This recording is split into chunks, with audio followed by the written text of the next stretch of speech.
So I hope you've had a great day and sat in and saw a bunch of the panels. There's some very, very cool stuff that various developers were showing. So hopefully, and the panels you didn't get to see, they'll all be on YouTube, so check them out afterwards. Okay. Yeah, it's not working. Well, come back. Okay. Yeah, it's broken. Yeah, what is life? I don't know. What is release? Okay, calm down, everybody. Chill out. So we were actually debating about the road to release, discussing that for Star Citizen, and we were talking about whether we were going to go up with 100 bullet points and talk about all these features. And myself and Aaron and Todd Pappy and Tony were all having a sort of discussion about what the core meaning, the core elements, and the core technology that we felt would create an experience that sort of defined the game and also was worthy of playing, irrelevant of whether the full feature set is finished or all the content in terms of planets and locations is done. Because for us, when we think about release, I mean, we're really releasing every 3 months now. So we got 3.3 just about ready to come. We just had 3.2. We had 3.1. And we're running a live game, and that's sort of the epiphany that we've had internally, which is, okay, we need to focus on how the game plays now. We've got to improve the quality of life. We've got to improve the user experience, the UI, how you get into it, make it accessible, ensure that the gameplay right now is polished. We're not there yet, but we are definitely working towards that every single release, and that is a priority for us. But for us, we were looking, okay, what was going to define the experience? That's the big vision of Star Citizen. And really for us, when we hit these milestones, then for us, we say, okay, I think this will be the core experience and tech that will deliver the vision of Star Citizen. So we can go, oh, look at that. Does it go back? Oh, it's working now, so here you go. So the very first one was the ability to be inside a ship, right? So it's not just a cockpit. It's an actual fully real, tactile, physicalized ship that has engine room, beds, toilets, mess hall, whatever you would imagine to be in a ship of that particular size. And there we go. And we did that. That was the very beginning thing that we did, the hangar module, which we did back in 13. The next was space combat, which was about, okay, I'm going to get in my ship, I'm going to fly around, I'm going to dogfight, which I'm pretty sure you guys remember is what we did with Arena Commander. The next key technical milestone was the 64-bit floating precision, so moving from 32-bit to 64-bit, so we can have sort of millimeter resolution and going all the way to billions of kilometers, which is what we need for Star Citizen, because we model entire star systems that have to be billions of kilometers across, but we need millimeter visual precision because you're right up there looking at your cockpit in first person, it's only a foot or two away, and 32-bit precision just doesn't cut it, and that's why most games, FPS games, most engines now are on 32-bit, and if you see them, they find it very hard to have play areas bigger than 16 kilometers on a side, right? And they brag about, oh, we got this really big play area, and it's a couple of kilometers across. So that and the physics grids, which allow us to simulate separate physical worlds. When you're flying around a ship, walking around while you're flying in space, or if you're on a planet and it's rotating around a star or spinning on its axis for night and day. So that was a very critical piece of tech. And of course, that was, what is wrong with this thing? Okay, that was SC Alpha 2.0, unless Paul's trying to read my mind over there. Then the next key element to the gameplay we wanted was having the ability to earn money and have a level of persistence, which was, I can go out and I can earn some money, I can buy some things, I log off, I come back on, I've still got those things. And that was, click Paul, there you go. Alpha 2.4, where we had our very first basic persistence. It was only very limited, didn't have persistence of location and a bunch of other stuff. Then the next big milestone that we needed to solve, which Don't know why we've gone. Go back. Yeah, there you go. Yeah, I'll say go for. I'll say go forward, and then you go forward. Just wait for me to say go forward. Was first and third unification of the character, and we've talked about it a lot. But it's most first-person games cheat, and they have very different animations and models for first person to third person. And then when they have their multiplayer, say battle mode, they have limited amount of actions that you can see on a third-person player character that's doing, because it's very difficult to sync up the actions. But for us, since it's going to be an MMO with thousands of people, you can be sitting right next to your friend, and he's interacting with the dashboard just like you are. So you're seeing him do the same thing in third person that you're doing in first person. Also, where our guns actually aim is where the gun is really aiming. It's not sort of cheating at where the mouse cursor is. So we needed to unify it. It was quite a difficult task, but we did it. Let's go forward. And that was really kind of what Star Marine was. We had early parts of it before that. The next big thing was the planet tech. So you can see the planet or the moon, and you can go there, and you can walk around it. You can explore every single inch. So there's no fake loading screens. There's no transition down to it. There's no go down. You can only land on a certain area. And that was the procedural planet tech, which we debuted, go forward, with 3.0. And the other big thing was location persistence, which is the ability that you go to a location, you log out, you come back, you're at that location. You're not starting back at where you started before. And again, that was at the first stage, go forward, Paul, with 3.0. And the next big thing, which is where we're at right now, is object container streaming and bind culling. And this is actually a massive thing. I think we've talked about it. We thought originally when we scheduled it out, it was going to take about 6 months. It's been about 18 months of solid development on it. And as you all know, bind culling has been something that we've had on our roadmap, and it's been pushed back and pushed back, pushed back. And that wasn't necessarily because we wanted to push it back. It was mostly because it turned out both the object container streaming and the bind culling needs object container streaming to really make sense. And object container streaming was incredibly complicated because we had to re-engineer most of the game engine itself, because for object container streaming to work at our scale where we're moving around, we have to be able to stream in the objects and textures and models and all the data and initialize them all completely asynchronously. So the game's running here, meanwhile it's loading up the stuff that will be over here or over here or over here, and we don't know where the player's going to go, and it's complicated because it's multiplayer. So in multiplayer, we have all these different players that have been going in different directions, so we need to be able to have object container streaming that works both on the clients and on the servers, and bind culling that's going to work on the clients and ultimately on the servers. So with 3.3, this is the first use of the object container streaming and the bind culling tech. It makes a massive difference in terms of performance because you're only worrying about having the part of the world that's relevant to your character streamed in, which means you don't have to simulate all the objects in the entire solar system. You don't have to worry about them. They don't take up memory. So it's better for memory. It's better for performance. And as we've said on ATV, and I think in our newsletters, we've had some really great results so far. I mean, it has stability issues right now because, again, when something's multi-threaded and asynchronous, there's a lot of unpredictability because when two different threads are stepping on each other, it can have unpredictable results.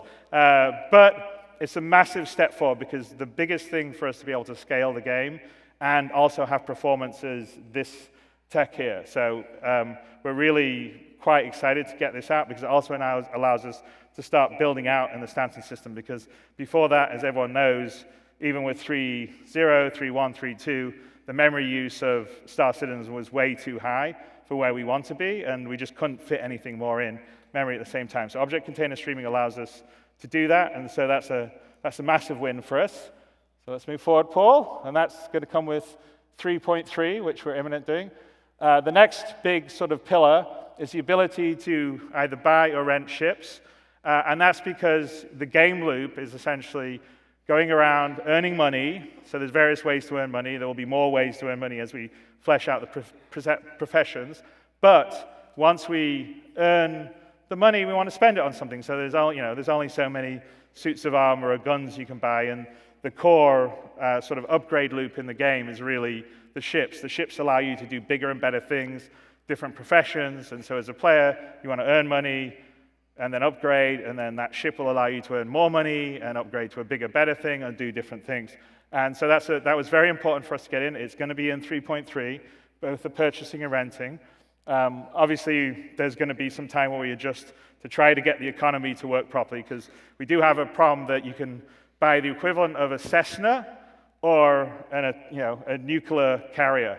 And there's only like one nation on Earth, the one we're in right now, that can afford to spend $10 billion on a nuclear carrier. But we in our game sort of allow the player to have that huge range. So we've got to figure out how we make that work on an economic basis on the low end and progressing to the high end. So I'm sure it'll take us a bit of time to dial it in. But it's a major point for us. So let's move forward. And that shall be in 3.3. So then the next big pillar, and there's 12 pillars that Aaron, Tony, Todd, myself, identified that we felt were really important. And the organization system, so we already have a version of it online, but this is the organization system inside the game. So you can get your org mates together, you can do things like assign out roles or missions or cost share or revenue share, specify ties for the group, or however you would like to organize it into different pods or modules for communication reasons.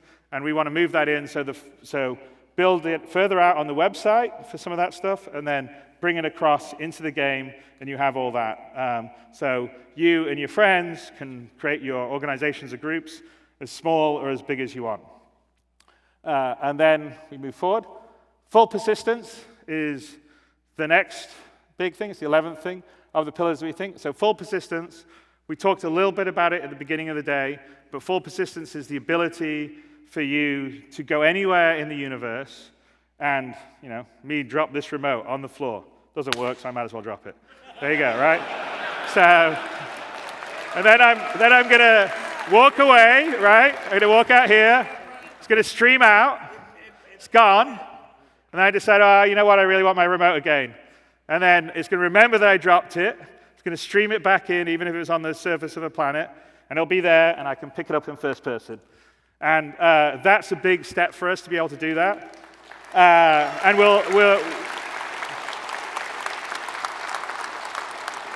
so the full persistence combined with the object container stream and binding culling are, I think, things that will make the world alive. Because it's not just me dropping a remote; it's leaving a ship somewhere, or you got damaged in space with your ship, and someone rescued you. You went away, and you came back to get your ship and repair it, and then take it home.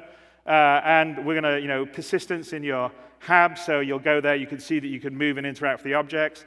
You can, find things on travels in space, take them home, bring them, leave them at your hab, or leave them in your ship. So the physical inventories are going to be very important in the game going forward in terms of being able to store and manage stuff. So the more you play, the more stuff you collect. If you're a hoarder, then you'll probably want to get a bigger room and space. And the other aspect of full persistence is the aspect of age, wear, and tear. So, I long time ago talked about Death of a Spaceman. That's very much on our roadmap and plan. And it's the ability for items, as they get used, to get wear. Things age. You as a character will age. And again, that's what full persistence is about. It's getting to this point that as you play the game, players in the game do things, and it persists. So this universe is not a theme park that gets reset every day that you come back and visit. This universe is a living, breathing universe that changes as players live in it and interact with it. And I think that's probably one of the biggest things. That's why we call it the persistent universe, is that it has a life and a persistence, and people's actions will mean something in it. And that's a very, very important part of the 11th pillar. And the last one, if we go forward, Paul, is server meshing. So when we get server meshing, that is, we think, the last piece of the puzzle to have the full game experience. And this is our ability to go, right now we have about 50 players on a server. We probably will be able to increase that number because of bind culling and stuff, but it's still going to cap out at a certain level. With server meshing, we'll be able to get to thousands of players playing concurrently in the same locations, star systems. They're not all going to be able to have 1,000 people dogpiling together. They won't be able to render it all at the same time, but you certainly will be able to have 1,000 people on the planet of Hurston, for instance. So the server meshing is the last key piece, because that will allow us to have a truly massively populated universe of players as well as AI, and having servers that dynamically scale up and down to take care of the processing needs of that. And so from our standpoint, in terms of what we would think is the experience when you guys can sit in and play the game day after day and not worry about it getting wiped, not worrying about, oh, I'm going to do something for a day or two and there's no point because they're going to reset the system.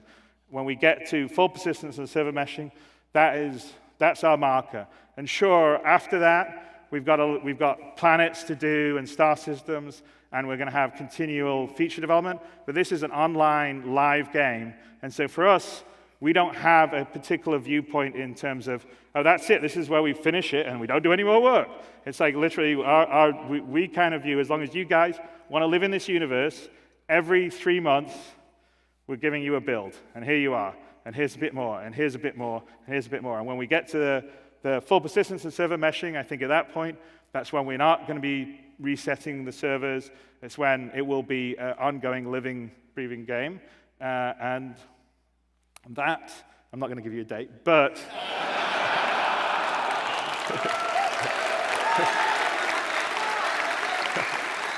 but you can watch on our roadmap as we develop it, and just watch for that, because us internally, those are what we view as our sort of cornerstones that we need to get to. And yes, there's a lot of other things that we've talked about that we're also working on, but when we get that, we feel like it will be a game like no other. So that is kind of what we, in terms of road to release. But speaking of near-term release, 3.3, I think we're going to go wide to BTU. So as of today, so when you guys get home, everyone here will get access. I think we're going to open up to subscribers and concierge first, and then as long as things don't blow up too badly, then we're going to go full wide, and then we're going to keep hammering on it because we want to get 3.3 in everyone's hands as soon as possible, because of object-constrained streaming and bind culling makes a massive difference to the experience and performance. And once we get that stable, and we need a lot of people playing and testing it, because that helps us with chasing down all these sort of edge cases that are very hard to replicate. Then we're going to roll in the Hurston and Lorville aspect, which we showed earlier today. And I think it should be a pretty great patch when all that's said and done. And there's a lot of stuff in 3.3. I think we've talked about it, but it's quite a lot of new ships. I mean, I think it's probably one of our, and it's kind of fun. It's the first one we have a straight-to-flyable ship in the Valkyrie, which is cool. I think the Hammerhead's probably the biggest ship that we've got in the game at the moment, and it certainly has probably got the most firepower of a ship in the game. And you got the Phoenix, which is great to fly around with luxury, and then the cool new Mustangs, and all the Tumbril variants are really cool too. So I think it's going to be cool. I'm looking forward to you guys playing it. So that's that. If we just go forward, one extra thing we're going to do, and I don't think any other company that operates an online game does this, or I'm not aware of someone that does this, but we collect telemetry on, obviously, all the servers and all the clients that are connected to us. And so we get a good idea of what the frame rates are, what the machine specs are, what the latency is, what the load times are. And we've often had debates, because we see a lot of anecdotal, frame rate sucks, and everybody's frame rate sucks. And we're like, we're watching the data, and that's not exactly what our data says. So we decided that we wanted to give all you guys the ability to track the telemetry yourselves. So what we have is you can go into the website. This will release for 3.3, and we will have live telemetry on 3.3 going forward. You'll be able to see your machine, so where you start in the CPU score, where you sit in the GPU, it will tell you what your stats are. And we're going to be tracking, not all this stuff gets tracked right away, but we're planning on tracking the latency and the loading times. You'll see the crashes, and then you can track yourself against the heat map of everybody playing the game and see where you land, and see also kind of what the specs are here.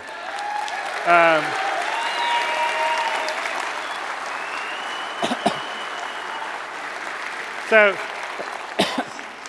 that's, in the spirit of open development, you guys are going to be seeing what we see in our control dashboards, and you can also sort of see, because PCs are challenging because everybody has a slightly different configuration, and you don't know if someone's Bitcoin mining on the side while trying to play Star Citizen or doing nothing, right? But it's quite interesting, and I have to say that we've had a few outliers on this where some people have had like thread rippers that are just crushing it on 3.3. So it'd be pretty interesting, and the new Intel multi-core ones are doing pretty awesome too. So you guys will be able to track yourself against everyone else, and then longer term, not right away, but I think the next stage is we'll open this up so you can sort of see our server performance too. So you'll be able to track how the servers are doing, what the stability is, what their frame rates are. So when everyone's debating, it sucks or whatever, you can just go to this page and see how it's going. So I think that should be really cool.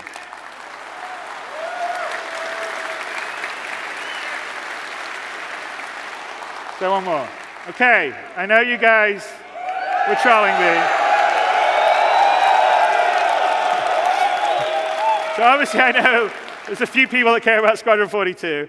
Well, it's going really well. I'm really happy with it. And you've seen actually today, if you've been in some of the panels, you've seen some of the tech we've been working on. Like if you went into the character panels, you went to this spacescaping one, even the cloth stuff that was happening. There's a lot of stuff we're developing specifically that goes into Squadron and then goes across into the PU. We are... we're closing it down. All the remaining features were in content. And the last major technical hurdle that we were worried about on Squadron was object container streaming, which, as you know, we're almost ready to close out here on 3.3. So we don't have any major technical hurdles left on Squadron. So for us, it's a bit easier to get Squadron closed out than obviously Star Citizen that needs the server meshing and all the rest of stuff. So that's going. We're going to publish the public roadmap for you guys in December, all the way to completion of the project. And I'm just going to leave you with something right now.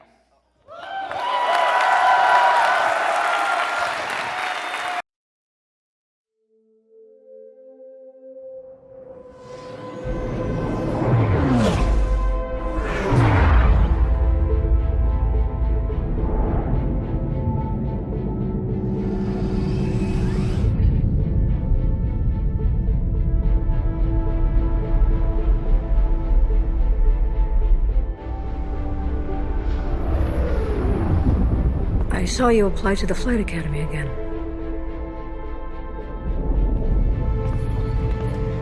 I'm your new wingman, sir.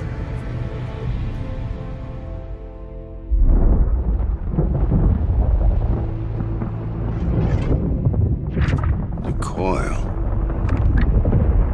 Local scum use it for cover to launch attacks. This is their turf, so move when I'm moving. Keep your eyes open.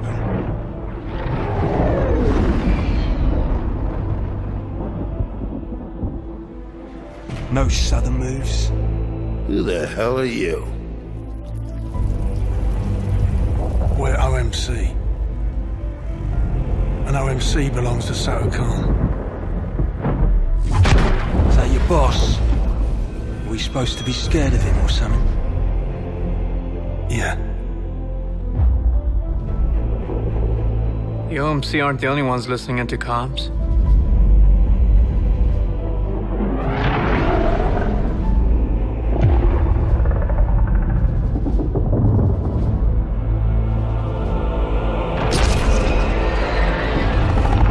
All ships, we're under attack by Vandal forces. Repeat, we are under attack.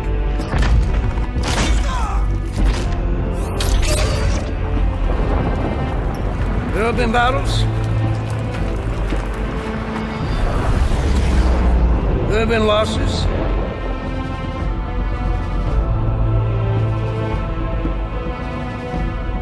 Each and every one of you has proven yourself time and again. We will not lose the system.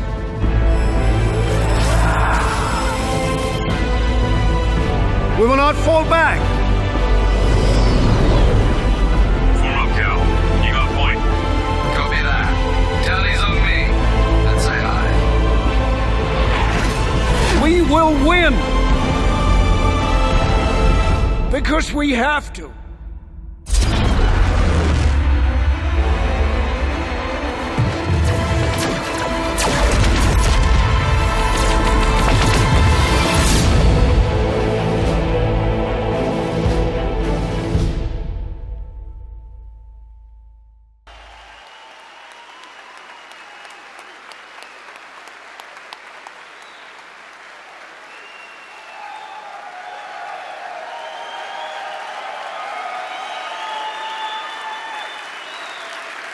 All right.